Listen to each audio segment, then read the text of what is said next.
Hi, come in, welcome. All right, what am I doing here? And who are you anyway? I'm the money man. I'm the owner. I run things around here. I'm a big shot. I'm a big wig. All right, I get it. So what's this all about? Well, we noticed you had a complete and utter lack of charisma. We think you'd be perfect for a new position we just invented. Well, what's that? We want you to be an EVP. An EVP? What's that stand for? EVP stands for Executive Vice President. That's right, you'll be part of the board. My board. Well, what do you have to do to be an executive vice president? Well, not much of anything, really. First off, kiss my ass copiously. Then secondly, display no creative skills whatsoever. Then argue with people who actually know what they're doing, create fights and arguments, and then generally come back and kiss my ass all over again. How much do I get paid for this job? $80 million gazillion $1 billion. We think it's fair. Wow. I'm going to be an EVP. An EVP. An EVP. An EVP. Dude, wake up. What? Where? Wait a minute. I'm an EVP. EVP? What does that even stand for? You mean it was all just a dream? Will you wake up and make the announcement? It's the outdated wrestling hour. Shoot.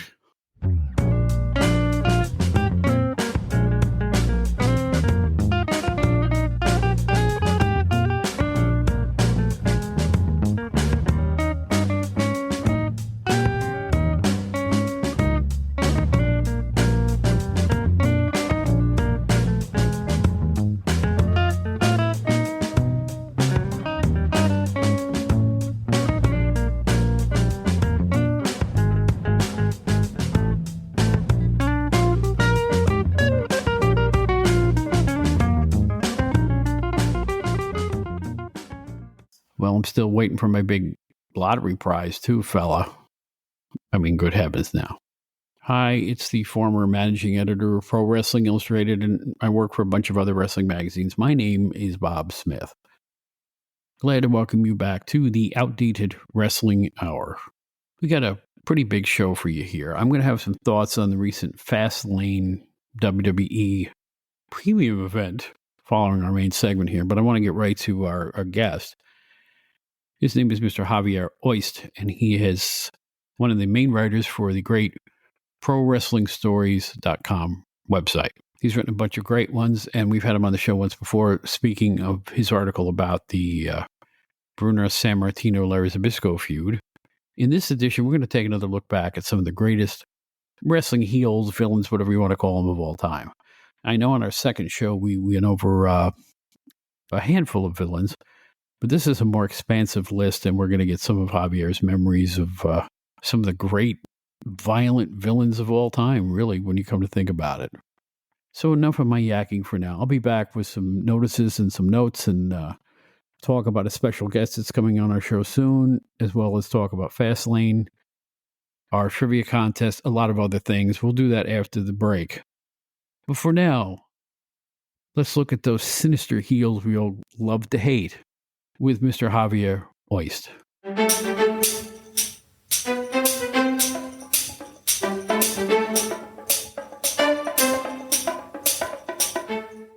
Well, I'm very happy to welcome back one of our earliest guests here on the Outdated Wrestling Hour. He's an esteemed writer. He's a senior writer now for ProWrestlingStories.com, which is a great site. If you haven't read it, check it out. If you're a nostalgia fan like I am, it's got all kinds of articles about all kinds of wrestling experiences going back decades with some really noted writers that contribute. And it's a great site, including this gentleman. His name is Mr. Javier Ojst. How are you? Great, Bob. Thanks for having me back on. Should be fun. No problem. One of the reasons we wanted to get together and talk, first of all, we had a good time the last time you were on. Secondly, you wrote a great article in August, and let's talk about that. What's the article about? What was the title? It can be considered a list piece, but it's titled "Insane Heels: 18 Wild Men of Wrestling Pioneers." So we're going to get a good variety of all these crazy wrestling heels throughout the years, and we're going to talk about them and see what are the memories we have, and just how they influence so many wrestlers of today, and how they're so memorable, and so many people, even if they didn't watched them live. They've either seen them on video and, through the internet. And there's just these wild men, hardcore wrestlers that we remember so fondly. Well, I really liked the list. And I'll tell you why I liked it so much. You have at least 3 names on here I didn't expect, but I agreed with. You really did your research and came up with facts and figures on a couple of names that I think people wouldn't have expected. And on top of it, the rankings were perfect. I mean, it's like I'm looking at, I can't argue with. It wasn't really rankings, so let's make that clear. It just happened to be 18 names. Yeah, right? people see 18 and they think it's from best to worst.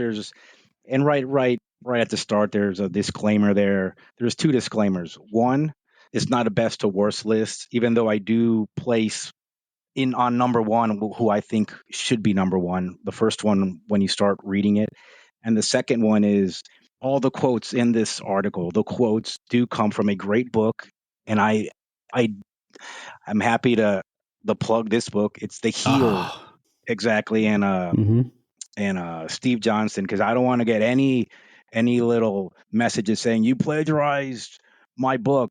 I'm letting you know the quotes in the article are right from this book. All right, everything else that came from my head. That is a great book, and Greg Oliver's a great guy, and tremendous pictures, real insider information in that book. Stuff you don't know about these wrestlers. He's a monster in terms of wrestling and hockey books.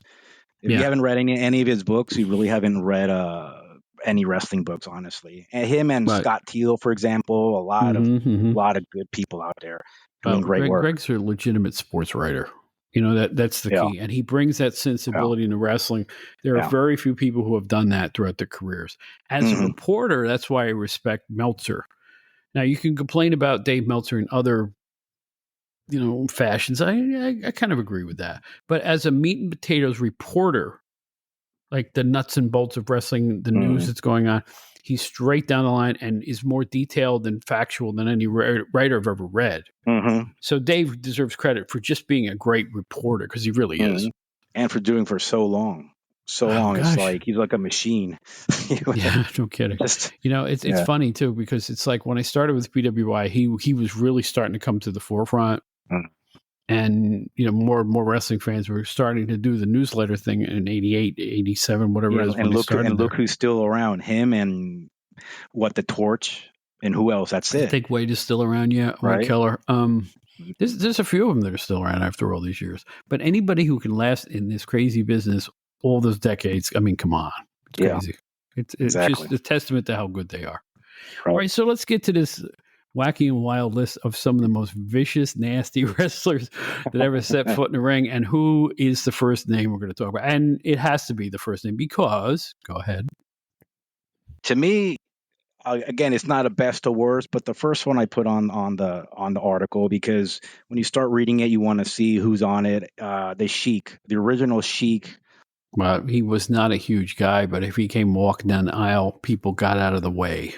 And it was during an era where kayfabe was super strong. So and people, I think he would actually, if he lived that gimmick now, I think it would still be amazing, even with all these wrestlers who are on social media and everything. I think we still need gimmick wrestlers, people to be more serious about their characters, because I'm not a fan of and we're starting with the outdated comments right from the start. I'm just not a fan of supposed heel wrestlers on TV.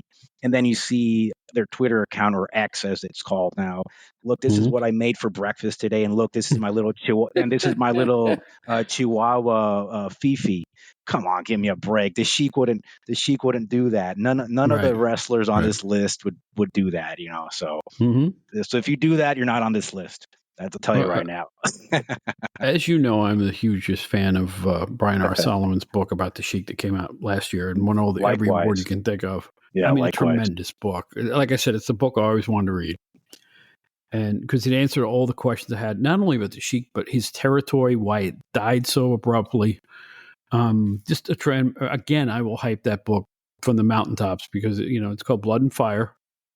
The unbelievable real life story of wrestling's original Sheik is the actual title of it. And he was the original Sheik in wrestling. Yeah. And, he did a lot of things before other people did. I can't think of anybody who brought a snake to the ring before he did. He did that in the early 70s. Even before Tolos, right? Oh, yeah. Even before, yeah, I think it was before Tolos, yeah. Yeah. He did other, he as his crowds waned, I think his violence in Detroit got more extreme and more extreme. Mm-hmm. I saw a group of photos of him. I don't know how to put this politely, so I'll just say what was on the photos. He was like taking the blood from his forehead and sucking it off his fingers. Ugh. I mean, it's one of the grossest things I've ever seen in wrestling photos. It was revolting.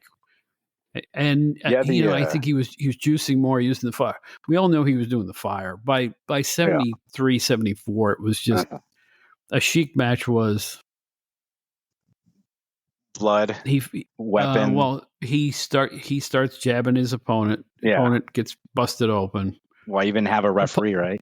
Opponent takes foreign object away from him, makes a comeback on the Sheik. So now they're both busted open. Babyface continues his comeback. Fireball pin. Yeah. And what I described with the match was usually about 4 minutes and 35 seconds as the main event. But he got away with it for a long time. That's why he burned his territory out. He just booked a classic Sheik match. Right. Told it blow by blow. And, but, he really was effective. And, he had that secondary career in the 90s, going to Japan all the time and, working those extreme matches with Terry Funk and Cactus Jack. And he could still pull it off. As a guy could barely walk at that point. He was a miracle. Yeah, we went over with his nephew, Sabu. Yeah. Mm-hmm. Yeah. A lot of people remember him from that Japanese tour with FMW. The Sheik, to me, is one of the greatest, if not the greatest heel of all time. But in a way, he was very regional, I guess. And right before wrestling exploded, a lot of people weren't able to see him unless you were in that Detroit area or northern going into Canada. But he's definitely if this is a list from best to worst, which it isn't, I would place him at number one, at least top three, easily all time. Well, again, another thing I like about your list is that it really screams territories. I mean, we're going to talk about a couple names coming up that people may not have thought of because they never saw the territory. Yeah. But now you bring these stars to life that people may not have seen, which was the job of wrestling magazines back in my day. Yeah. So I like that. It has that old school flavor. This whole thing just reeks of great nostalgia. So yeah. Are you going to go to number 2? Yeah. Number 2, we have Mad Dog Vachon. According to him, he was a really pretty good looking guy when he was younger, from the infamous Vachon family, right? Right. His one of my favorite female wrestlers of all time was Vivian Vachon. Her career was pretty short, but she was one of the better wrestlers, male or female, in the 70s. Mad Dog was known to get into fights, in bars, protect the business, protect the gimmick. His brother Paul the Butcher seemed like he was like a bigger, not as feared as Mad Dog Vachon, and that voice, that the gravelly, growling voice, was something you could never forget. Yeah, yeah. I think, and we've gone over this on the show a couple of times. There's a clip that's running around the internet of, I guess it was around 73 or 74 from the Studio AWA show of Mad Dog legit getting really busted open badly by the Crusher in the ring. It's like an artery cut. Mm-hmm. And all AWA fans, when they think of Mad Dog, they think of this unbelievable bloody TV moment because it looked like he was going to bleed out. It was really something. And it's a shame they haven't seen more of Mad Dog on top. Because, he used to put his opponents away really quick. He was really vicious. Bite, scratch, claw, kick, anything. He was one of those no-filter villains. It's a good way to put it, yeah, no filter.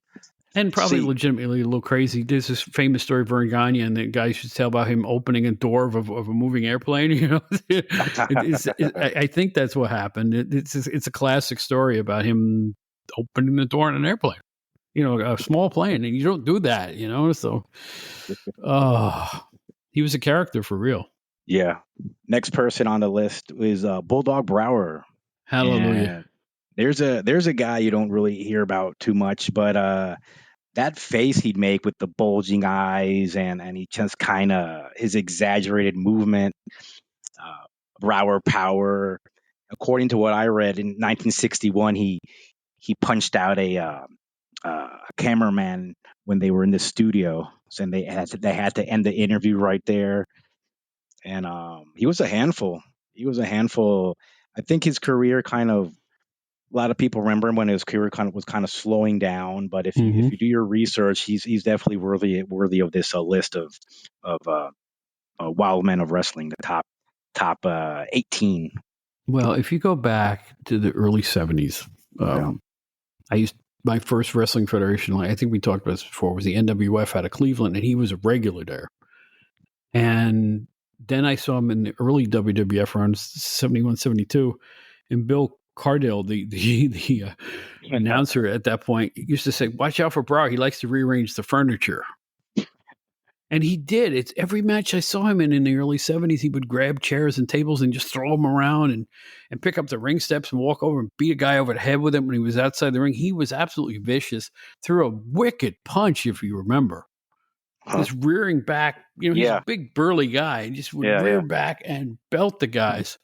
And his finisher was a crushing, at least in his prime, I wouldn't call it a power slam.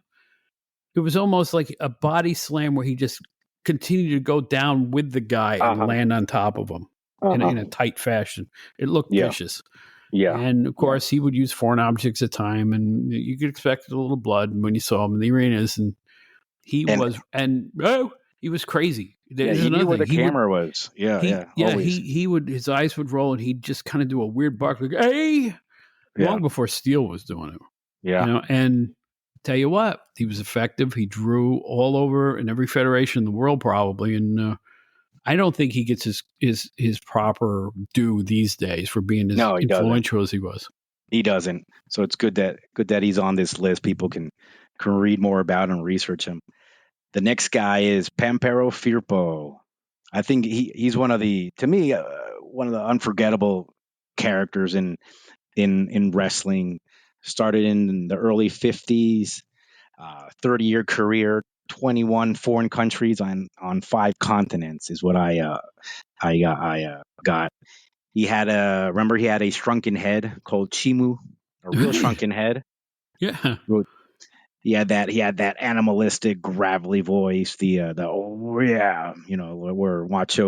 Macho Man Randy Savage and Lanny admits that's where the Savage got the from. Unpredictable. His promos were amazing. There's a promo where he bends this piece of like metal on his he's biting it and he's bending it with his arms. He had a great interview with Phil Apter in 2012 when Pampero was kind of like talking in his indoor voice. People, I thought he only had an outdoor voice. He was just like a wild man. He infamous claw hold called El Garfio. What was the story with his fingers? What was the claim he made about his fingers? I never quite understood that. There was metal in his fingers, steel in his fingers. Tips? Yeah, he kind of talked about that, where he had that it was like an iron claw, but he tried to make it sound more fearsome, right? Mm-hmm. And he wound up working for the post office in San Jose. Finally got clean shaven, had to cut his hair, and he was so happy that he was able to get the insurance, the life insurance, and the medical he never got in wrestling. I recently saw a picture of him in his later years. He was a good-looking guy. You never saw that underneath all that fur. He was like a caveman, yeah. Yeah, but once he shaved his hair, he is a smiling, happy-looking guy. Yeah. And you know what? People really loved him. I mean, I think, in amongst his peers in the business, I think he was one of the most popular guys around. Once you got to know him, he was really a great guy. But once he got in that ring, it was an entirely different story. He changed like a flick of a switch like that, and the person really keeping his legacy alive is his daughter, Mhm. Mary Freeze, and she's been on different podcasts. That would be she has so many clippings on his father. She's got a Twitter page, X page, and she's been on podcasts just talking about his father, a lot of aspects about him that people probably didn't know about. He was a very, very loving family man and a wild man in the ring. I But will give a shout out to absolutely love his promos. I'll give a shout out to Brian Solomon and his podcast, Shut Up and Wrestle. He does a fantastic interview with Mary Freeze. And if you haven't heard it, I suggest everybody go out and hear that too. It's really, really revealing, really interesting, and you can feel the love in the room when she talks about her dad, which is really great. Oh yeah. And a lot of family members kind of step away from the whole wrestling thing when their parents have passed away, but she's right there, always willing to talk about her father because people love Pampero Firpo. Even if he was a heel, his charisma was off the charts. I love his promos and just a character. One of those unforgettable characters in all of wrestling. But there was a point, I don't know if it was late in his AWA stint or where it was, but he did turn face eventually. Yes. In a couple of, I think maybe even in Detroit too, he did for a while. I think he could go back and forth. He went against the Sheik, yeah. Mm-hmm. Yeah, I think he went against the Sheik. So I think he actually started as a face like in Hawaii or something, like really early in his career. But he was one of those. I consider him a heel, but if you really look at his career, he was just. I would say he was what he was. He was just either loved him or hated him. You couldn't hate him so much because he was just fascinating to watch. Mm-hmm. I think someone like the Sheik, people really despised. Pampero Firpo, you kind of thought, this guy's kind of strange, and he's kind of like one of those like a berserker type caveman character, but just unbelievable character. Just I encourage anyone to go look for his promos. Oh yeah, and he's how you know he was good. He wasn't a big guy. No, he wasn't. He was probably stocky. Shorter than most of his opponents, but you know what? Nobody noticed it because he was so wild. That's exactly the perfect way to put it. Where he's one of those larger than life characters, but he wasn't large in stature. Yeah. Right. Yeah. I mean, there's some guy I love it when the shorter guys you forget they're short. Bill Dundee, you forgot he was short. Taz, you forgot he was short. They were so good at what they did, it didn't matter what their size was. No. They beat all the odds in that regard. Mad Dog Vachon wasn't a big guy. He was right. He wasn't all that tall. He wasn't a big guy. No. He was way shorter than his brother was. Mm-hmm. So yeah, you're right, and I think that's a testament to talent. And that's the way it should be. That's right. I mean, people are discovering that about Chad Gable right now, that he's short in stature, but there's nothing he can't do in the ring. That's the guy from Impact, right? With the he's WWE with the what is it? The what the heck? Oh, he's with the big guy, right? Yeah. He's fun to watch. I gotta admit it. When I check, he's real good. When I check out Raw here and there, he's fun to watch. That's Raw, right? Yes, he's on the Monday night, right? Between the 20 commercials, he shows up sometimes. Right, exactly. Now, your next name on this list, I'm looking down the list. This one shocked me, and I was really glad to see it. And I think when the listeners hear who this is, they're going to be shocked too. Tell me who it is. This guy, his name was Tiger Jeet Singh. Now, he immigrated to Canada, and he's mainly known for his rivalry in Japan with Antonio Inoki.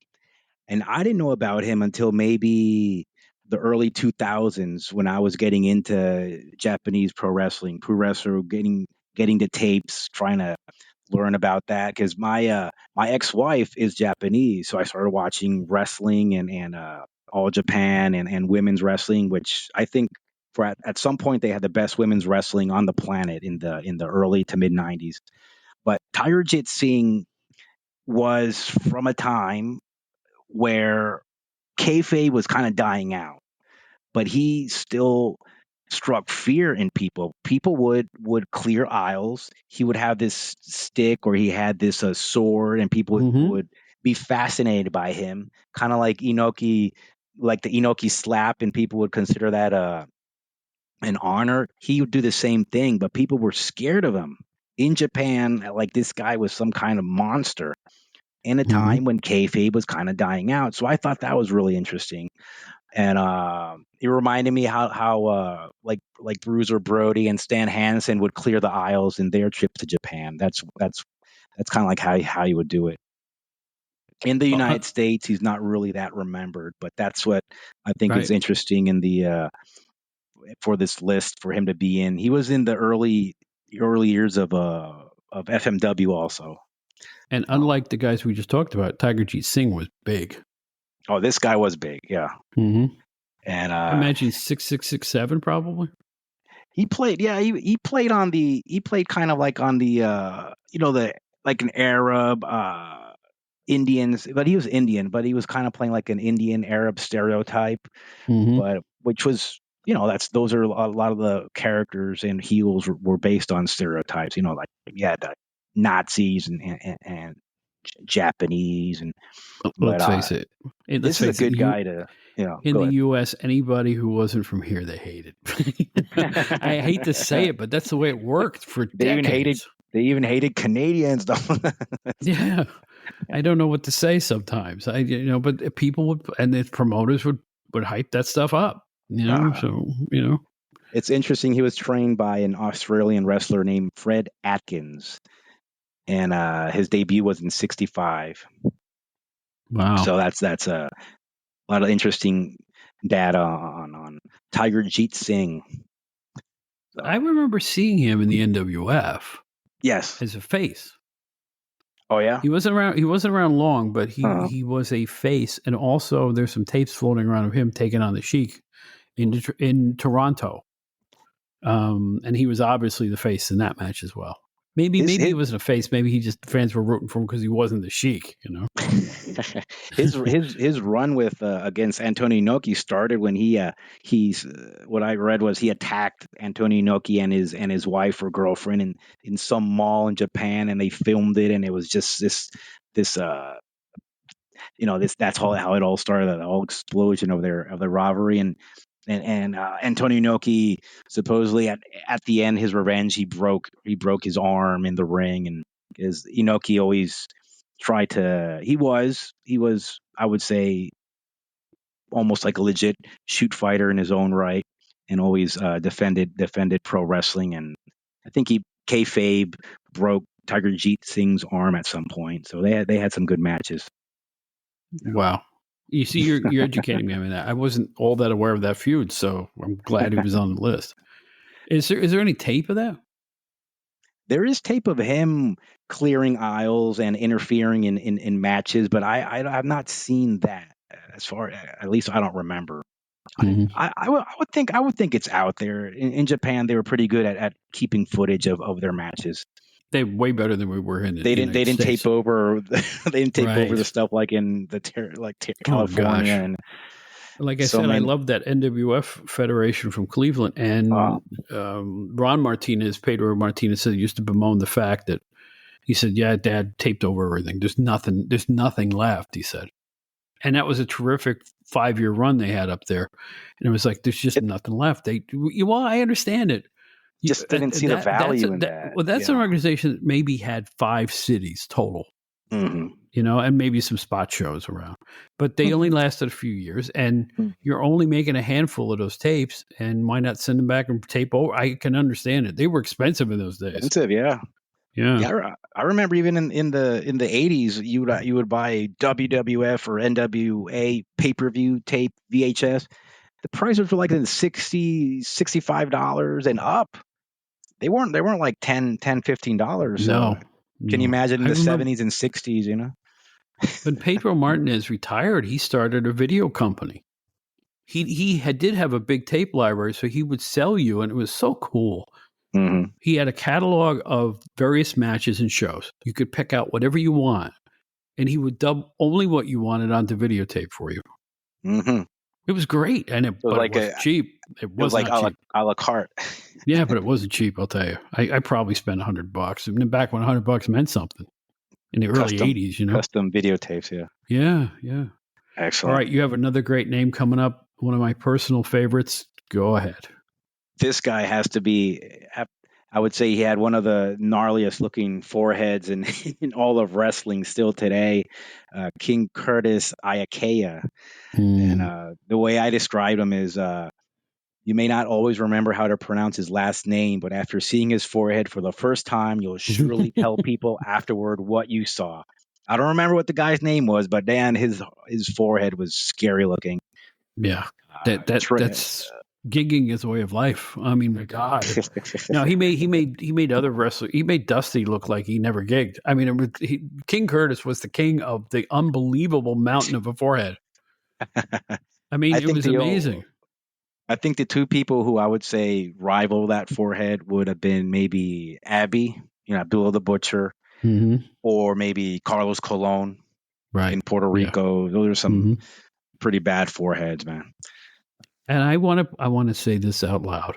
I've seen hundreds and hundreds of tag teams. In the WWF, there was no team more vicious, and I'll put them right up there with the Road Warriors. They only held the titles for 4 months in 1972.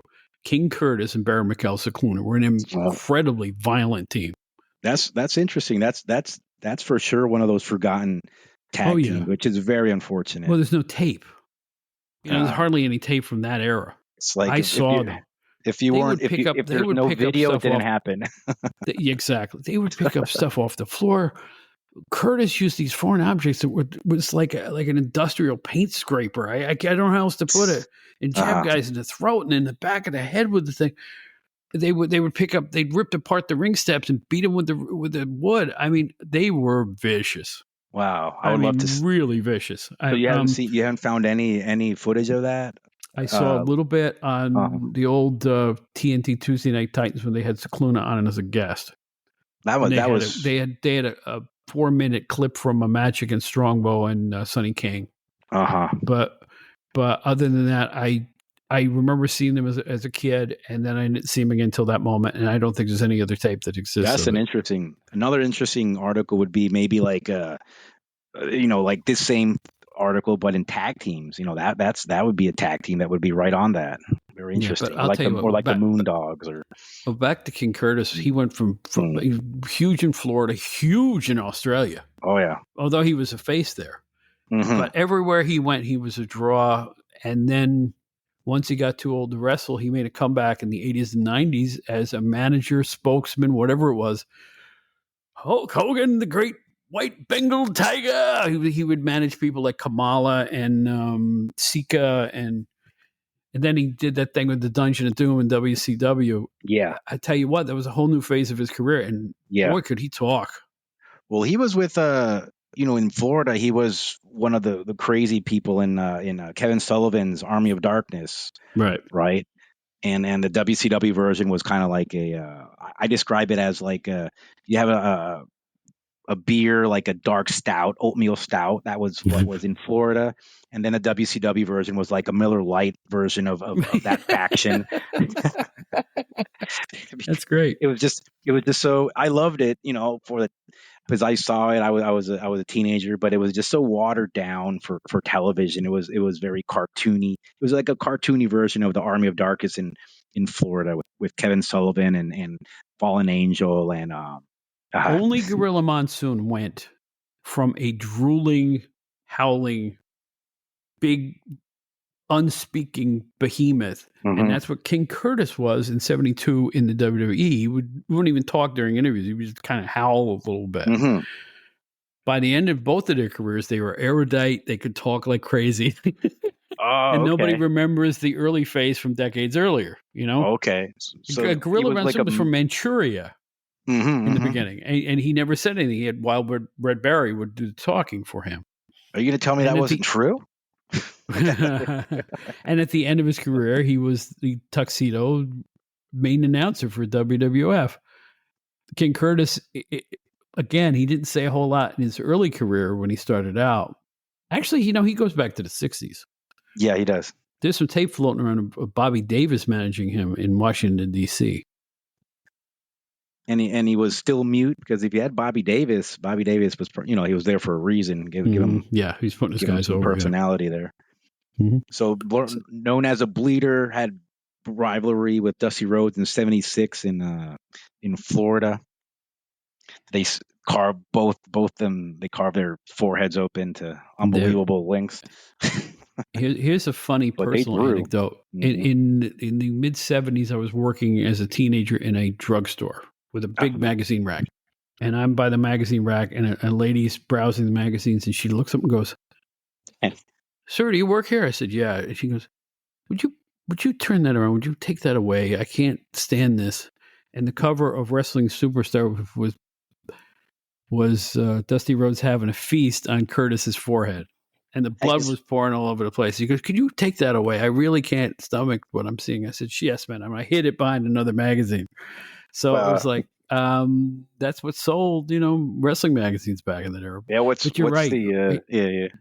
I think a cool breeze would bust open Curtis's forehead by that point. Well, remember the famous quote by Stanley Weston, what sold the magazines, right? Mm-hmm. Broads and blood, according to Bill Apter. That's what he was told. Yeah, that apartment house wrestling stuff. My God. All right. So anyway, Curtis deserves this nod, and I hope people don't forget. A lot of people who are younger remember him as a talker, but as a talent, as a monster heel, about as good as it gets, really. Mm-hmm. And how about the next one? Next one is Wild Bull Curry. Now, this is whether working as a heel or a face, Wild Bull Curry always stole the show and gave you something to discuss. Now, this is a heel that I would love to have been able to see more footage of, because whenever you search for him, he's in Houston against, I think it's Valentine's Johnny father, Valentine, Johnny Valentine, which is a great match. I love both of those wrestlers, but I would have liked to have seen more of Wild Bull Curry.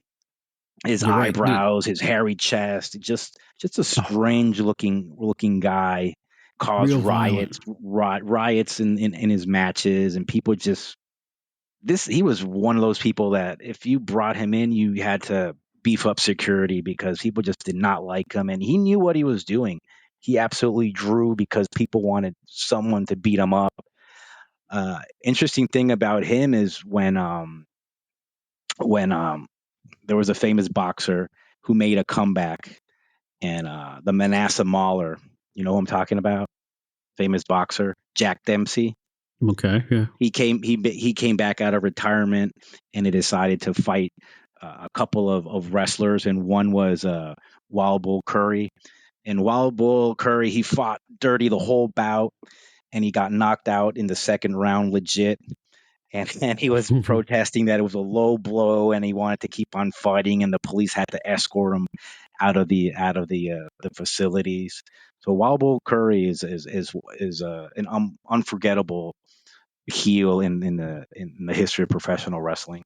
One of the nice things about working at the London Publishing and PWI was we had binders and binders of old wrestling magazines back to when Stanley Weston started in the business. And I would find these old articles about Wild Bull Curry. And let me tell you something. Talk about a precursor to hardcore. There were matches I saw him hitting people with tire irons and bats. And I'm serious. It was like there was no filter on this guy. There was another crazy looking story where he was behind bars with that face of his, the wild hair and the big eyebrows and screaming. And I'm like, that's one of the scariest looking guys I've ever seen. And he had no physique. That was the amazing thing. He really was not a big muscular man at all. Yeah, no. But he got over with the sheer force of his personality, which was like a wild man. Yeah, exactly. So that was one of the nice things. I admit, too, I hadn't seen that much of him. I saw a lot of his son, Flying Fred Curry. Yeah. But I didn't have the opportunity to see a lot of, but I got to see his pictures, and I got to go to his photo file and look through those wild matches he had. And I guess I'm lucky in that regard that I got to see him that way. If he wasn't on this list, I mean, it's just I think the list would just be worth zero if he's not on it. Wouldn't have been on it. He had to be on the list. So I agree with you. Wild Absolutely. Bull Curry. Mhm. Next guy is a wrestler a lot of people are familiar with, I would think, at least by name, Killer Kowalski. And I'll let you take this one because he was pretty big in the Tri-WF. Maybe you can Yes, he was. talk about his memories about you have He on him. worked against everybody. He worked against Bruno when he was champ. He worked against Pedro Morales when he was champ. He was a tag team champion with Chuck O'Connor as the Executioners, or Big John Studd, I should say. Same guy. He worked under a mask. He used a foreign object in the top of his mask to headbutt people and make them bleed. But the thing I remember most was the stomach claw. He was a big 6'7" guy, real sinewy. Now, he was a vegetarian, so there wasn't an ounce of fat on him. And he would dig his fingers deep into the stomach, and they put close-ups of his hands going into the guy's, abdomen. It looked terrible. It looked really painful. And I'll never forget the first time, thanks to Bill Apter, I got to meet Killer Kowalski. And he shook my hand, and I'll be darned if that wasn't that safe. The handshake felt like a mini claw hold, like a vice grip or something. Well, no, he wasn't really trying to squeeze hard, but he had these long fingers, like he was holding up 5 candy bars. It was just huge fingers, bony. I am telling you right now, meeting him was a real thrill because there's a guy he really does need to be in the top 25 of all time because of his longevity, because of where he worked all over the world, because of the Yukon Eric thing where he supposedly severed Yukon's ear. On and on it goes. And I'll tell you what right now, people talk about non-wrestling fans knew who Hulk Hogan was. Non-wrestling fans knew who Killer Kowalski was. That name was just so perfect that it spread. So whenever, I remember people talking, you act like Killer Kowalski, because it was like, it was a great name.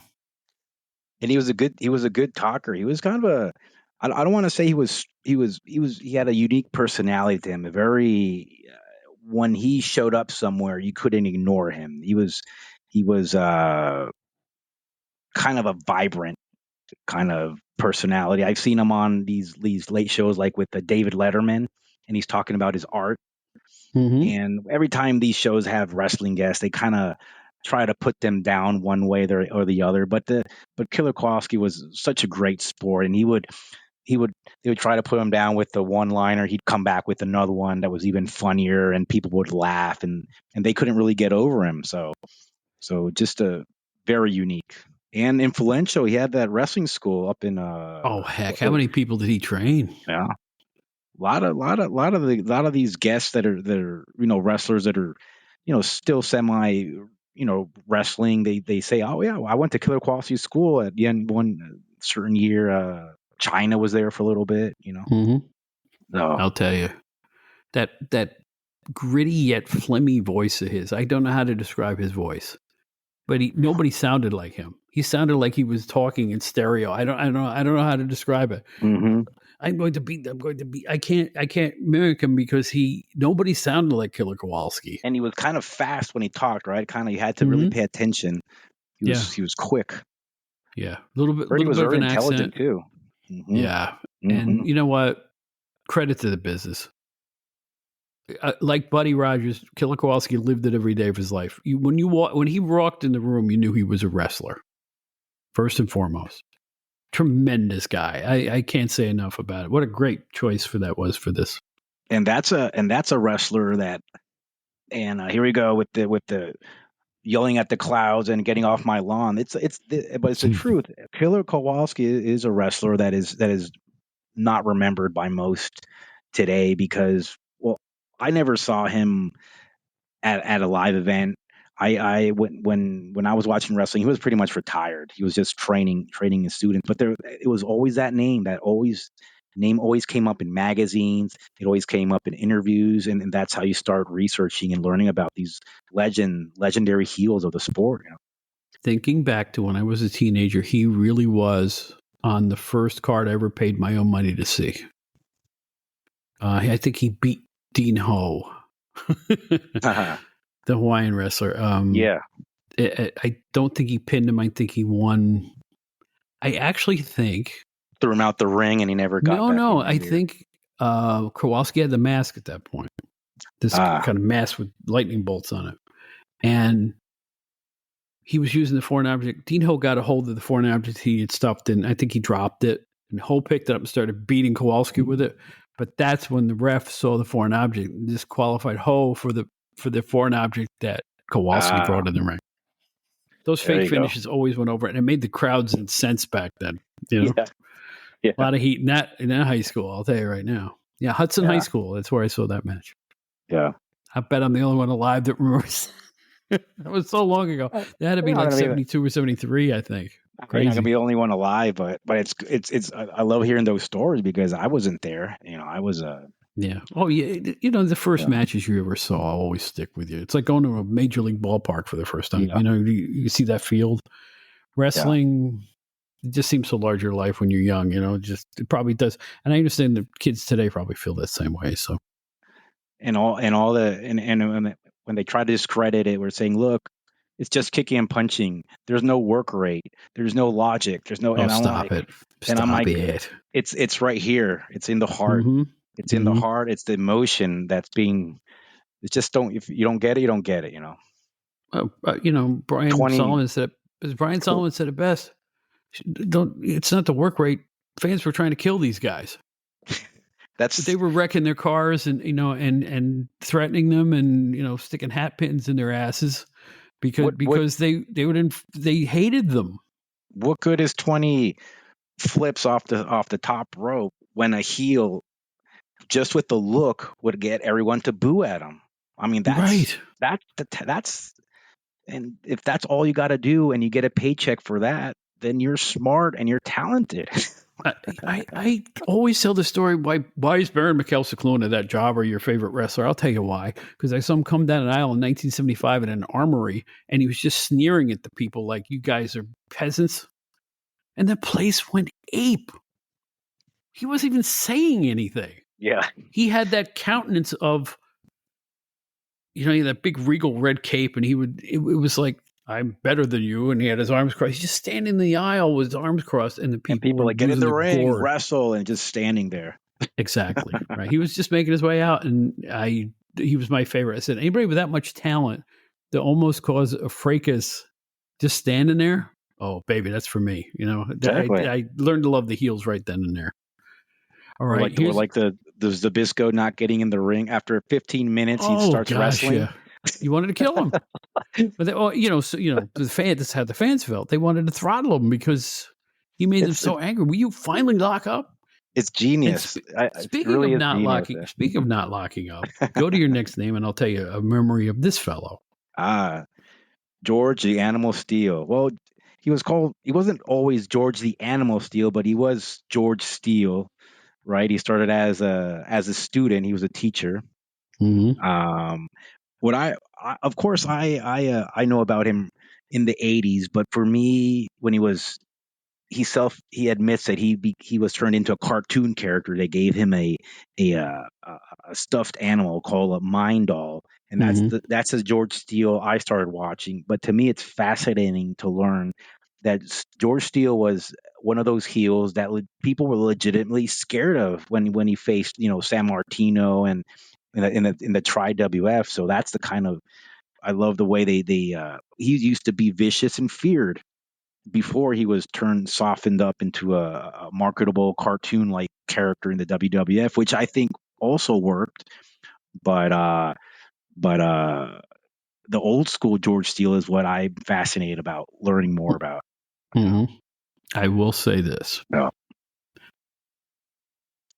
He was over. He used to use a flying hammerlock, which is simply raising the guy supposedly by their arm with the pin behind his back, which would almost cause shoulder separations. Dangerous looking. The greatest angles I ever saw. He had a friend, a young wrestler, who was double jointed in his shoulders. And he applied it on WWF TV, and he threw the guy out of the ring, and it looked, for all intents and purposes, like he ripped his arm out of his socket. It's like dangling like this, you know, all backwards. It was fabulous. And the announcers, Pat Patterson and McMahon, go, "Oh, that poor young man," Yeah. because it looked like he ripped his arm out of the socket. It was Putting it was over revolting, 100%. Yeah. but it was great. But I will say this too: George Steele took part in the worst wrestling match I've ever seen in the Washington Avenue Armory when I was a kid against Ivan Putski. Okay, they get in the ring, or Putski gets in the ring, and here comes Steele. He's outside the ring doing it. Ooh, he's just pointing and not getting in the ring. And they keep trying to get him in the ring. He never gets in the ring. Right? So Putski would come at him when he finally got in the ring. He'd run out of the ring again. Putski would come at him. He'd run out of the ring again. Ooh. Finally, they do a referee stance and, they just kind of push each other. And Steele runs out of the ring one more time and gets counted out. They locked up once. I swear to you. Now, Albany being a huge babyface town at that point, this is around 1975 or 6, they went nuts. They thought it was great. I'm in my chair talking to my friend going, they didn't wrestle. And they really didn't wrestle. It was just a Steele acting wild outside the ring. It was terrible. That was almost loved like it because the good guy won. Yeah. That was like a very heelish strategy, though. It sounds like it might have been entertaining. For me, it wasn't. I paid good money. I paid my $4 for my ringside seat, and I wanted to see them lock up and beat the crap out of each other. They didn't even hit each other, not once. Yeah. Well, at least it wasn't the Miz or something like that with his. I would still watch. Listen, Steele playing devil's advocate. Steele deserves his props. He was very influential. Yeah. How many people copped his act? That tried to act animalistic and drooling, and I don't know about the green tongue part, but he did that. But that came out of nowhere in the 70s. I think he had actually had a cough drop or Sucrets or something. Yeah, the green chlorets. Yeah, I think he didn't rinse his mouth, and he went to the ring and.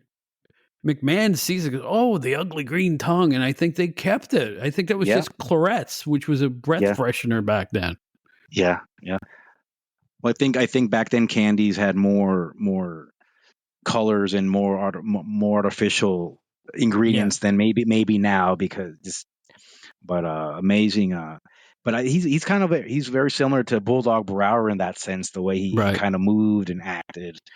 I wonder if they ever tagged. They would have been made for each other, right? Think of it. Did you ever meet George Steele later on, and when he stopped wrestling? Did you ever meet him? No, I met George Steele. Wait a minute, I met him somewhere. I don't remember where. I think it was an indie show late in his career, because he was doing some indie spots until he got sick. He wrestled a long time. He must have wrestled 5 decades. Long time. He was part of that worst pay-per-view of all time, too. What was it? Heroes of Wrestling, whatever it was. Yeah, that's what they say. It's a yeah.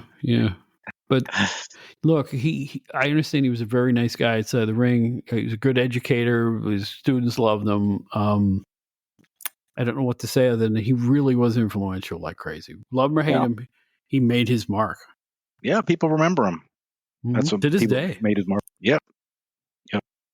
My parents remember him. The little wrestling they watched with me as a kid. They remember George Steele. They remember Adrian Adonis, Hulk Hogan, of course. Pretty much maybe Junkyard Dog, but George Steele is always in the conversation. So, wow. Yep, he deserves to be too. He really does. Yeah. All right, we got a lot of names left over. Let's pull our way through these now. And here's one. I give you your props for this because not everybody thinks of this next guy. Josh Leduc, nicknamed the Canadian Freight Train. What people remember him by, and if you saw this live on TV, it must have been pretty shocking, is when he was supposedly taking a blood oath, but he pronounced it as oat, a blood oath. He took an axe and he tried it once, and they stopped him. They told him, "Look, you can't do this on live TV. They'll shut us down." But it's the second time he tried it. He did take the axe and cut open, well, kind of scarred his between his arms, taking that blood oath that he was going to get Jerry Lawler. Mm-hmm. And to Lance Russell's horror, just looking at that on Mhm. TV. And once I read that he injured Jerry Lawler by throwing him outside of the ring onto some tables on the outside, and he, Yeah, there's tape of that. It's Yeah. scary. and I look, yeah, it was like I believe like 9 feet away into the Mhm. air. It's like, Yeah. Lawler could take a bump, boy. I tell you, in his Yeah. youth especially, he could really. He Yeah. was serious. And Leduc, and there's a factor we have to talk about here with Leduc, with Steele, with Bull Curry, with Brower. Those faces, scary faces, the type of faces that would scare little kids. Right? They really look fearsome. And that's why a lot of these were on those magazines with all the blood in the 70s. Those covers are just shocking still today. Yeah, I remember some bloody Joe Leduc. Some people just called him Joe, by the way. It's spelled Joss. Sometimes it was Joss, sometimes it was Joe, but it depends on the federation he worked in. And he had a brother, Paul Leduc, too. But boy, was he just a vicious looking guy. That guy, he was big. That guy was big when we're talking Burly. about it. But yeah, like a lumberjack. That kind of big. Not like Ultimate Warrior big, but burly lumberjack big.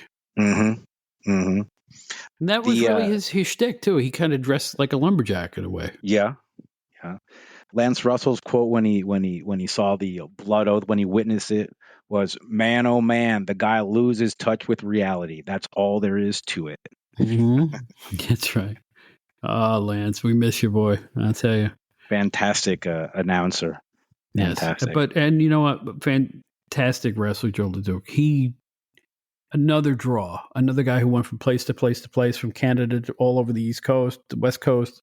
I don't think there's any place he didn't work. NWA. Great career.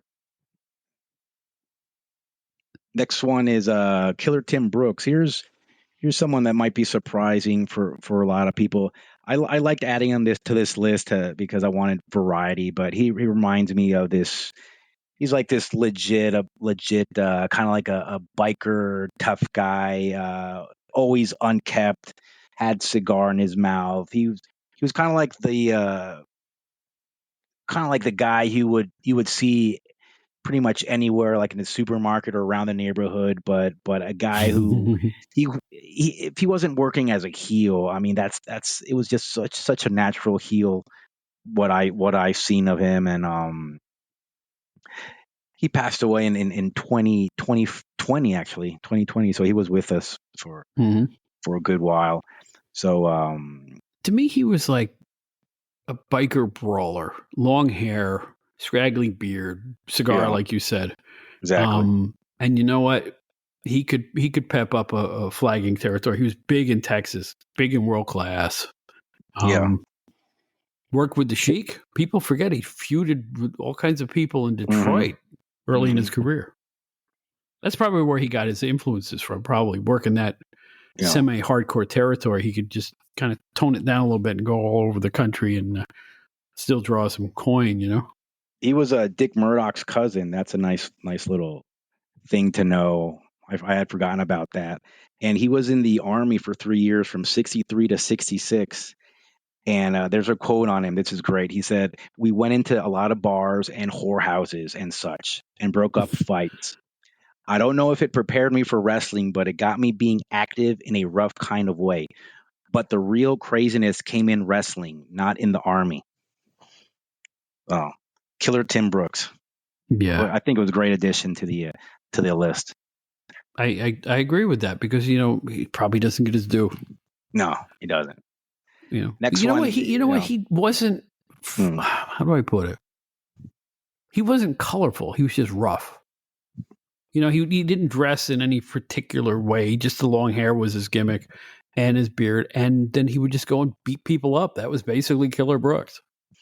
It's kind of like, reminds me maybe of like a Dirty Dutch Mantel kind of character, right? Yeah. Or maybe like a Don Fargo when he had that biker gimmick. Don Fargo had like 18 different gimmicks throughout his career, and one was a biker. But next one is go ahead. No, I remember them when they would bring him back to world class, and he would always go over like crazy. Mm-hmm. He could fight everybody from the Von Erichs to whoever the faces were there at that point, Chris Adams, people like that. He even admitted, "Look, I'm not a technical wrestler, but what you get from me is a brawl and a fight. That's what I'm there for." I mean, he knew what he was doing, and he knew what he was there for. Stomp a mud hole in somebody. That's what he was there for. All right. This next one is obvious, but deserves it, obviously. Abdullah the Butcher. Abdullah the Butcher. Abby. This, I would, to me, is easily top 5 of all time. Easily top 3, maybe. I mean, you just look at him, and it was no holds barred, blood. Believe it or not, he was an amateur martial artist before he gained all that weight, but he still used those kind of like, they would call them judo pants, but they're actually taekwondo pants. And he would hide the foreign object in one of his stomach flaps or in the pants. Yeah, they say you could put quarters in that forehead. True, absolutely true. Abby, razors taped to his fingertips. I was lucky to be able to see out of Utica the NWF when Abby made his debut there around 72, 73. Let me tell you something. If you thought old Abby was scary, young Abby was twice as scary. Oh yeah, no filter, a lot slimmer, a lot faster, unbelievably quick in the ring. But the stuff he would do on TV cards, you'd never get away with it today. Gnawing and biting at people's throats and beating up people with golf clubs. One time he beat up a referee and knocked him silly outside the ring and beat him at the end of one of the programs. Jumping off one day, Abby and his then manager, which is Beautiful Bruce Swayze, are making fun and pointing at Tony Marino, who was a face, because supposedly Tony Marino had a cast iron stomach; he could take anything. So they said, if you're so tough, Swayze says, why don't you let Abdullah jump off this ladder onto your stomach? We'll see if it hurts or not. Of course, Abby jumped, but he didn't jump on his stomach. He jumped on his head. And then the carnage begins. There was no filter on Abdullah, and he was the most believable psycho ever.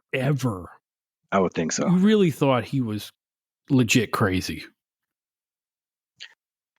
Tommy Young, the referee, would say that it was a nightmare to work with Abby because instead of Abby didn't hide the foreign object, he would just come out from the dressing room with the gimmick in his hand and just start attacking the opponent. And like, why would you even have a referee, right? Making the referee look dumb. He can't do anything about it. To me, Abdullah the Butcher is someone that will be remembered for generations, even if you never saw him live. There's no doubt about that. He's unforgettable. It's absolutely unforgettable. If anybody's ever seen him in any of his phases of his career, he didn't really change much. He always did the same thing. He was in the end. I remember when he worked the World Wrestling Council. I remember seeing him against like Dutch Mantel, and at that point, he was starting to slow down. So he got crazy violent in Puerto Rico. He did this shtick for a while where he would render his opponent helpless, and then pull a coat hanger out of his boots, wrap it around the guy's neck, and then wrap it around the ring rope so the guy couldn't move, and then just pound the guy with foreign objects until he was bloody like a tomato. Just crazy violent, just over the top. Yeah, his stuff in Puerto Rico. He wrestled in like Trinidad and Tobago in those islands. Just bloodiest matches I've ever seen. And I'm talking about what I would say classic style hardcore bloody matches. I'm talking about nowadays where people are just hitting each other they're hitting each other. You go, then I go, then you go, and just kind of like it just seems like it's so worked. Abby, the violence from the people, the wrestlers on this list it developed almost like organically. It didn't seem very planned. So, right. That's I think that the phrase you use, "insane heels," really does fit Abby to a T. Definitely. What a great. All right, we got more for you. His opponent that late in his career that they made headlines in Texas was Bruiser Brody. There you go. Bruiser Brody. People remember about what happened in Puerto Rico, and I would say that even if that didn't happen to him, that tragedy didn't happen in Puerto Rico, people would still be talking about Bruiser Brody. Influential brawler, charismatic, just intimidating to look at. It's someone that you if you see him once, you wouldn't forget him. No, and huge guy. Yeah, great fighter. There's a word we haven't used: fighter. He fought. A lot of times he didn't wrestle. He fought. He always fought like he was fighting for his life. Especially you had an opponent like an Abby or who did he take on? I remember early in he was in the WWF early in his career, and I remember he took on somebody. Monsoon. Tremendous match. Okay. A Monsoon started coming on to him, and he would brawl back. He would fight back. He was a fighter. Or, you know what I'm saying? I think, and his fights look real. That's the beauty part about Bruiser Brody. He didn't look fake. He looks like he's beating the tar out of people. Excellent. Well, just a talent. Another name I know people who saw him live will always talk about John Tolos as one of the greatest heels that ever went into the squared circle, even though he wasn't always a heel.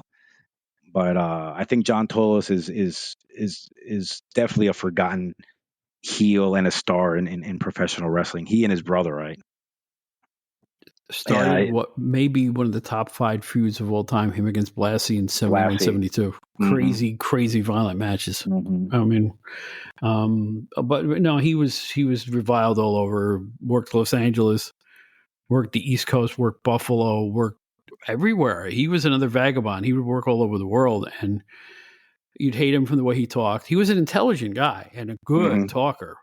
Not all these guys we've discussed could talk. Tolos could talk, paint off a wall. He was just go on and on and on. He had they stuck a whistle in his mouth when he went to WWF, the coach. Yes, they made him into the coach, one of the greatest talkers, heel talkers out there, and they don't say anything, and you're just going to use a whistle. So that was a waste. It was. He had Henning. He was managing Henning, Kurt Henning. I'm sorry, Mr. Perfect. I'm sorry. I got to use the kids' nicknames, Mr. Perfect. Anyone who listens to this podcast knows Kurt Henning. Yes, I would hope. Good gosh, yes. But you know what? This next one is another one I give you props for somebody who people may not know, but they should know. This next one wasn't always a heel, but the Mongolian Stomper, Archie Gouldy. I think he's worthy person to be on this list. He was like in Canada, he was the rugged cowboy from Alberta type. But in other places, he was very unique looking wrestler. Just he had super fit.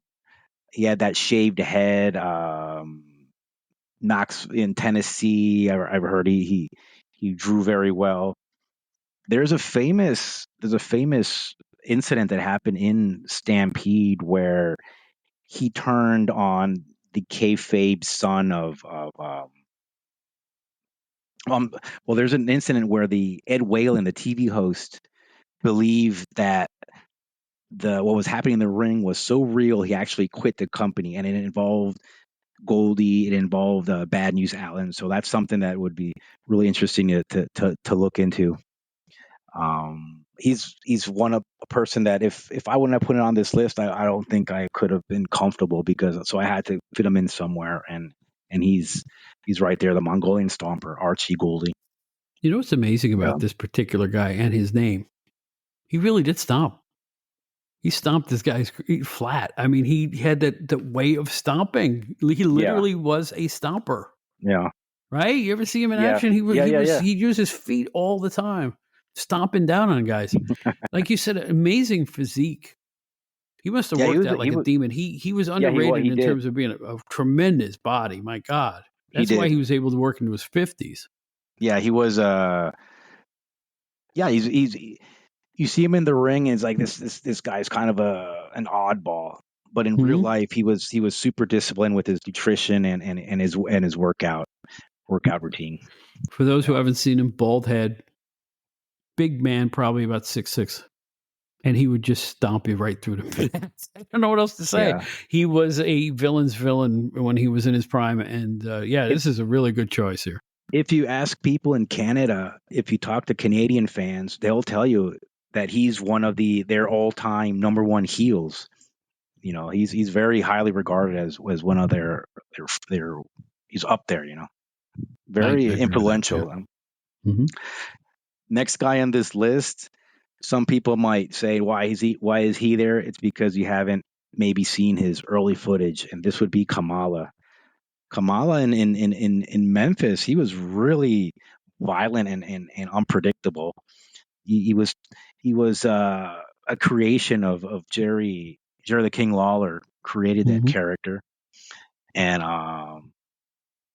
what you saw in WWF, sure, he was unpredictable, but he was again a little more cartoony. What you saw in Memphis was something that people didn't know what to think about him. And I would say, you know, and I'll put this out there, because he was a man of color, you know, he was black in the South, I think, and the way he acted, and he was always terrorizing Jerry the King Lawler. And I've seen footage where he literally did use the kitchen sink to attack Lawler. They had weapons, and he did have a kitchen sink and threw it on Lawler. And I think he as a heel in the South, he went really well. He drew some incredible heat. In the WWF, he was entertaining, but people didn't really despise him like they did in Memphis when he started out.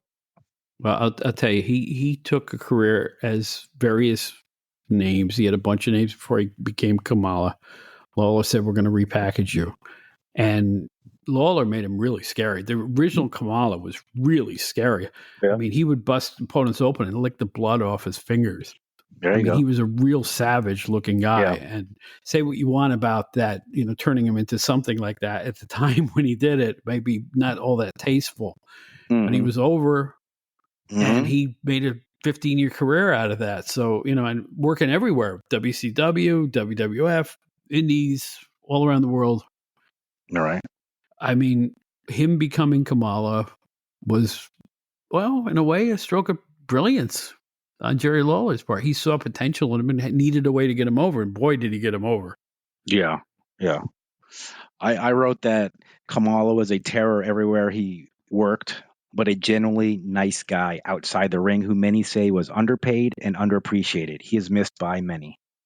Yeah, he late in his life, I think he was bemoaning his financial status, which was a shame to hear about that. Yeah, he lost his legs to complications of diabetes, I believe, and he's got a good book out. One wants to check out his book by Kenny Casanova wrote it. I think that was the first book he wrote, Kamala, and it was and all the money went to help him and his family, and he was losing his house. You know, his health was deteriorating. So, right. However, being that this is Insane Heels of Wrestling, you think back to the days when one of my other guests, and I can't remember which one. Forgive me, whoever you are, but one of them said he scared him as a kid. One of the first wrestlers he saw was Kamala, and it scared him. Just walking to the ring with the spear and the music, walking into the ring, he was frightening looking. He was really frightening. I can see that. Looking. Yeah, I can see that. All over the body, you know. Yeah. And early Kamala had even more war paint. If you ever saw those early photos, my gosh. When he started out, yeah. I myself, I was scared of the hillbillies in WWF. They're just kind of a little disturbing to see come out and dancing and all that. Oh, you mean the original good guy hillbillies? I'm just kidding. Oh, okay. Just kidding. I see. What cousin Luke had you sleepless Shaking- nights over him? Shaking in my boots. Here come the. Hey, different strokes. You know, I cast no aspersions on anybody. All right, you got a couple more names here. Yeah, Lonnie Moondog Maine. I really liked. I wrote about Lonnie Maine. I have an article on him, and I really enjoyed learning about Lonnie. He'd gone too soon. In the Tri-WF, he was a heel managed by Captain Lou. If you want to listen to an incredible promo, listen to the audio tape of Captain Lou Albano putting over his new wrestler who was Moondog Maine. He talks about his training regimen, talks about what he eats, just to selling him, putting him over as the craziest guy ever, who's gonna just destroy Pedro Morales. Mm-hmm. But he was very popular in Los Angeles, the Pacific Northwest, San Francisco. He used to crunch on glass. He used to eat raw meat, hamburger meat, and there's footage of that. So I think there's photos of him eating goldfish. Yeah, he would swallow fish. Yeah. Yeah. I remember 72, 73 when he made his debut in the WWF. He has some fans. I'm that old. And I remember him beating the crap out of some young opponent and then got in his ring and started to howl. Oh, and the fans went ape. And they were really, I think it was, but I do believe it was a combination of, you got to be kidding me, and this guy's nuts. And those early WWF years when the fans got mad, you could feel it, through the TV screen, and they hated Maine. They couldn't stand him for whatever reasons. He was over. He got over very quickly. You're like within 3 weeks. He's probably the top heel in the company. Nice. And the Moondogs, the tag team of the Moondogs, and right, they were based off of this. That's why the article is the original Moondog, Lonnie Maine. Right. So yeah. They definitely were based. They was the same thing. Yeah. Although I don't want to go over it again, but the guy who played Moondog Rex had 3 different names in 5 weeks, and people went, yeah, okay. And I still can't believe that you can get somebody over like that, because he was Ripper Hawkins, then Moondog Hawkins, then Moondog Rex, all in front of the same people in the same arena. Nobody said, hey, that's stupid. I was at home saying it was stupid, No. So that kind of tainted the Moondog. Although I have nothing but respect for Randy Colley. I thought he was an underrated big man, the guy who played Moondog Rex. Good wrestler, good guy, real gentleman, and I'm sorry to hear when he passed away as well. He's another legend. He should be considered more of a legend because he worked everywhere. Mm-hmm. He worked every place. He was a busy wrestler. Okay, now your last name here is another one that the fans might not expect, but the old timers will go, "Oh yeah!" So tell us who it is. The last one on the list is a Apache Bull Ramos. Very well known in the Pacific Northwest. Feuded with Dutch Savage. There's a guy we don't hear about a lot. What I added Bull Ramos because everything I read about him was it was so easy to work with Ramos, or it was like a night off because people just disliked him so much. So that the baby face looked so great working with him. And if you look at photos of him, this guy really did look pretty insane. So I just love the expressions on him. Big guy, intimidating. I believe he worked with Lonnie Maine also in the Pacific Northwest. So this is one of the guys who I guess there are certain other wrestling heels that could have been on as number 18, but I think Apache Bull Ramos is someone who deserves to be there and remembered by the fans. Well, you have me intrigued now because I think we talked about this before we hit to record today. He's the one guy on the list I never saw. I somehow, maybe he never came. I don't remember if he came to the East Coast, and NWA. I don't remember him. I don't remember in the AWA. So maybe more like a I missed this Texas. one. I think Texas, Texas, yeah. Pacific Northwest, Mm-hmm. around there, California, kind of like those territories. Yeah. Now you're going to have me going looking for videotape of Bull Ramos. So thanks a Bull bunch, Ramos. dude. You got something to do tonight. Yeah, I got something to do every night. That's my problem. No, let me tell you, this podcasting stuff takes time. It's. I have discovered that if you do it right, it's hard work. You've got to get the guests. You've got to research what you're talking about. You got to read a book if you have an author on.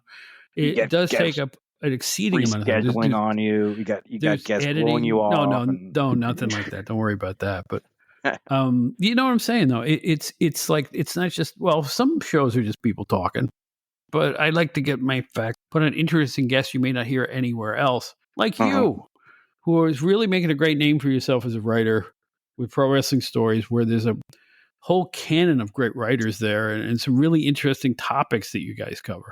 Tell us a little more about the website and how people can check it out. Well, you simply go to prowrestlingstories.com. You'll have my articles on there. I can promise you, go to that website. There'll be something you want to learn about, and once you're in there, there'll be something else that catches your eye. It's always fun times at prowrestlingstories.com, and hope you check it out. And I just want to emphasize this: it's a great place for nostalgic articles. I mean, they really take a lot of care in bringing back the past, more than most websites do. I gotta be honest with you, and I think that's to your benefit, really. Yeah, their niches, I would say, easily 90% is wrestling from before. Hardly anything from any of the current stuff. Which, if you like the current stuff, it's great. But if you love old school wrestling and the stories behind the curtains and the backstories, there's something there that you'll enjoy. Something there for everyone. I promise. Well, you did such a great job on the show describing these old heels that maybe not everybody's seen or hasn't seen in a long time. There's going to be a lot of people flipping YouTube on after they hear this show. They're going to type the name in and see if they can find these guys. I mean, just like when I read an article and I read something about interesting about a wrestler, I start researching. I'm like, oh, who's that? Let me check it out. So I hopefully with my article, people will do the same. Just like when I read Greg Oliver's book, The Heels. It was one of my first wrestling books, and I absolutely love the work he did. I had a version which was about half the size, but like thick. I think that was they brought out a version like that. This is a normal size, but just like I was learning about heels throughout wrestling's history, I hope I did my small part with my article where people are going to want to look into them as well, and remember them. Just remember. And we should mention, since people can't see it, the Heels book has an incredible cover photo of Bulldog Brower ripping open Carlos Colon. Yep. That's who it is. With that look of psychotic Bulldog Brower just ripping open. Great cover, Carlos. Right? It's an amazing cover. It really is. And then in the back you got Gorgeous George. Mm-hmm. And some of the new guys. You got obviously Cena, but that's Randy Orton. So right. But that's a great book. They did a great job. You got to give props when it's due, and they did a fantastic job. Love it. And if you ask him, he'll always tell you that his other books are better. And I'm like, look, I like this book. I love it. So it's my favorite that he's done too. I can't help it. It's just because I'm a heel fan. So what can I say? Exactly. But in any event, I'm really glad you came back on the show, Javier. Yeah. I just this is always a treat for me. We had a rescheduling snafu, no problem. I will make room for you anytime you want to come on. I keep telling you that. So, and I mean it. Thank you. Because you've been a real friend to the show, and I appreciated the fact that your readers, I think, got to know this show because you linked over your last appearance. So I really appreciated that too. And cool. It's a great website. If you like nostalgia, this is the joint, prowrestlingstories.com.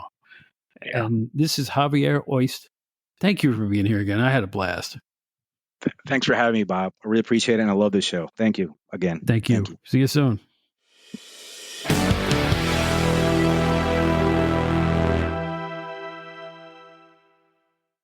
Well, another sprightly conversation with the great Javier Ojst, and we're always glad to have him on the program. One of our favorite guests here, and we hope he's one of your favorites too. A lot of stuff going on. You know, I watched Fastlane, which was on 2 days before I made this recording. Again, the WWE is a festival of outside interference, distractions, people running around the ring, and referees who don't do a doggone thing. In fact, I invite you to just watch the referees in any WWE match in 2023. You'll see people using closed fists, and you see the referee wave his hand and go, "Hey, you're not supposed to do that." Nothing gets done. They don't get close to the wrestlers. Their 10 counts are a joke. 1 and 2 and 3 and 4 and 2 and 1 and 2 and 3 and 3, as they literally do a waltz in the ring. And watch the next time a guy gets in at a 9 count. Watch how this count slows between 9 and 10. They telegraph it. It's realism, folks. Whatever happened to even the slightest bit of logic and realism? And again, the card was a festival of outside interference and chaos. The opener was Damian Priest and Finn Balor losing their tag team championship to Jey Uso and Cody Rhodes. Of course, it was outside interference from Rhea Ripley and J.D. McDonough and Dominic Mysterio and Santa Claus and Rudolph the Red-Nosed Reindeer and you name it. They were running into the ring and things were happening. But the good guys took the belts and the crowd was ecstatic and everybody was very happy.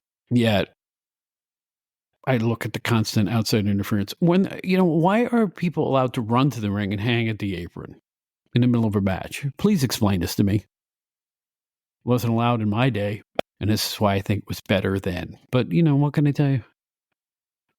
So, in the midst of 2 live action Pizza Hut ads, surely the apex of Javier Woods' career,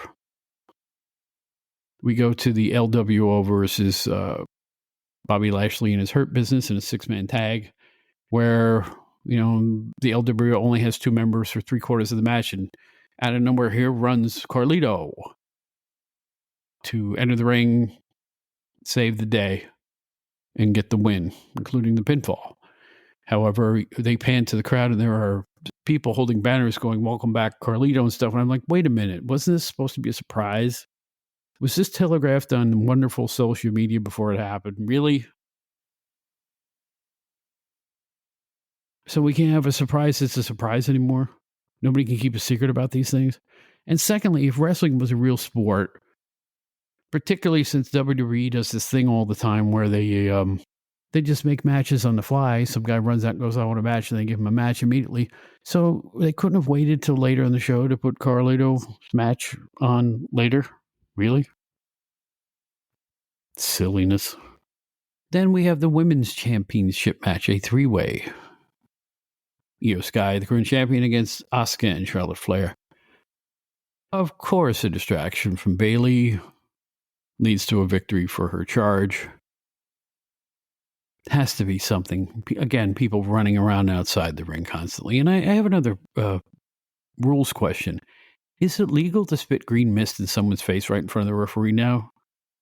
Now, someone told me later on that I guess all 3-person matches in WWE are no disqualification. Is that true? I don't know that.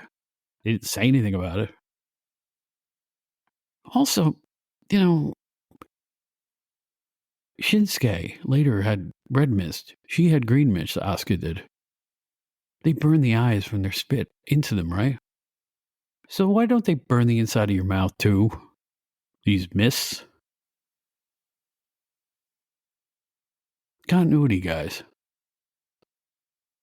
I wasn't a fan of the mist even when Kabuki used it, but then again, I kind of liked his spider web, so I'm full of beans.